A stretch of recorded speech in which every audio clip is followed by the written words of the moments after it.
Imagine a world where the divine isn't some distant, unreachable force, but something that permeates every fiber of your being. A world where the boundaries between you and the universe dissolve, revealing a cosmic dance of interconnectedness. This was the revolutionary perspective of Alan Watts, a philosopher who brought Eastern wisdom to the West and challenged everything we thought we knew about religion, spirituality, and the nature of existence itself. At the heart of Watts's teachings was a radical idea that shook the foundations of Western religious thought. He proposed that the conventional Western notion of God as a separate, all-powerful being was fundamentally flawed. Instead, drawing from Eastern philosophies, Watts presented a view of reality where everything, you, me, the trees, the stars, is all part of one interconnected whole. In his words, you are an aperture through which the universe is looking at and exploring itself. This perspective challenged the traditional Western religious paradigm that often portrayed humans as separate from God and nature. Watts argued that the idea of a separate self, distinct from the rest of the universe, was an illusion, a trick of consciousness that led to unnecessary suffering and alienation. He famously said, "You do not have a soul. You are a soul. You have a body." This shift in perspective had profound implications for how we view ourselves and our relationship with the divine. Watts delved deep into the concept of non-duality, a cornerstone of many Eastern philosophies.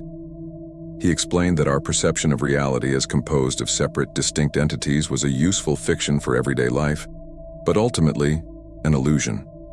In his book, The Book on the Taboo Against Knowing Who You Are, Watts wrote, "The prevalent sensation of oneself as a separate ego enclosed in a bag of skin is a hallucination which accords neither with Western science nor with the experimental philosophy religions of the East." One of Watts's most powerful teachings was the idea of the game of black and white. He pointed out that we often see the world in terms of opposites, good and evil, life and death, self and other. But these distinctions, he argued, were artificial constructs of the mind. Just as you can't have a coin with only one side, you can't have light without darkness or life without death. Everything is interconnected, part of a grand cosmic dance.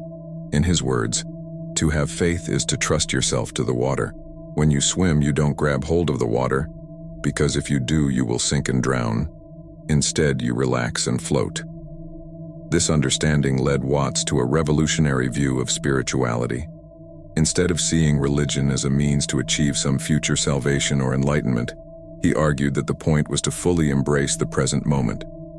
The meaning of life, he said, is just to be alive. It is so plain and so obvious and so simple, and yet everybody rushes around in a great panic as if it were necessary to achieve something beyond themselves. Watts's approach to meditation and mindfulness was equally unconventional. Rather than seeing these practices as a means to an end, a way to achieve a particular state of mind or spiritual goal, he viewed them as a way of becoming fully aware of the present moment. He often said, "This is the real secret of life, to be completely engaged with what you are doing in the here and now, and instead of calling it work, realize it is play." Another key aspect of Watts' philosophy was his critique of the Western obsession with control and domination over nature. He saw this as a fundamental misunderstanding of our place in the cosmos. Instead, he advocated for a perspective of harmony and flow with the natural world.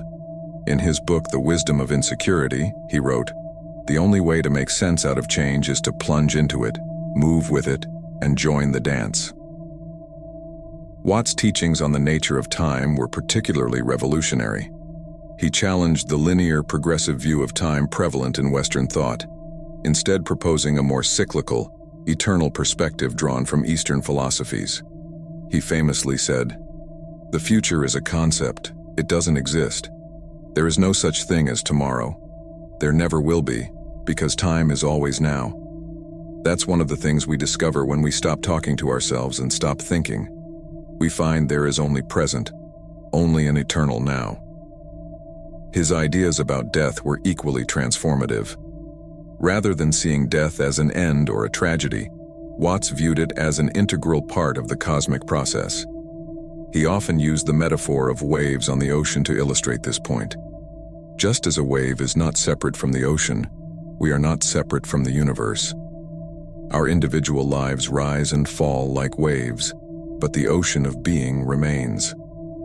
This perspective offered a profound comfort in the face of mortality. Watts's teachings continue to resonate today, perhaps even more strongly than during his lifetime. In an age of increasing alienation, environmental crisis, and spiritual searching, his message of interconnectedness and harmony with nature feels more urgent than ever. His ideas have influenced generations of thinkers, artists, and spiritual seekers, from mindfulness practitioners to environmental activists. So the next time you find yourself caught up in the hustle and bustle of daily life, overwhelmed by the seeming chaos and disconnection of the modern world, take a moment to pause and reflect on Alan Watts's wisdom. Remember that you are not separate from the universe but an integral part of it. As Watts himself put it, you are the universe experiencing itself as a human for a little while. In a world that often feels fragmented and divided, Alan Watts reminds us of our fundamental unity. His teachings invite us to see beyond the illusions that separate us and to recognize the profound interconnectedness of all things. And in doing so, we might just discover a new way of being in the world, one filled with wonder, joy, and a deep sense of belonging. As we conclude this journey through the teachings of Alan Watts, let's carry forward his message of unity and presence. In the words of this remarkable philosopher, this is the real secret of life, to be completely engaged with what you are doing in the here and now, and instead of calling it work, realize it is play. May we all find the wisdom to dance joyfully with the cosmos, recognizing the divine in every moment and every being we encounter.